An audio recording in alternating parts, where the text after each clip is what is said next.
Assalamualaikum warahmatullahi wabarakatuh. Puji sareng syukur urang sanggakeun ka Allah Subhanahu wa taala nu Maha Agung.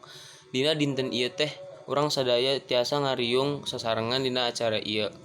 Hadirin anu dipika hormat, berimana kana kodo jeung qadar seueur manfaatna.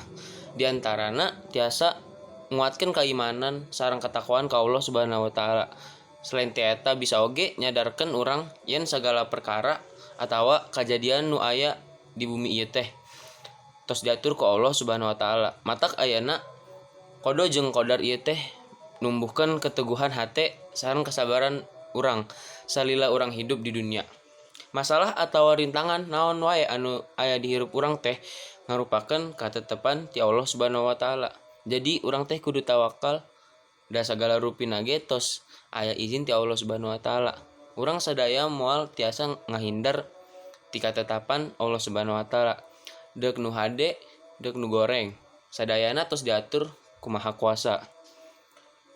Iman kana qadar jeung qadar ieu oge bisa numbuhkeun kanikmatan ti Allah Subhanahu wa taala.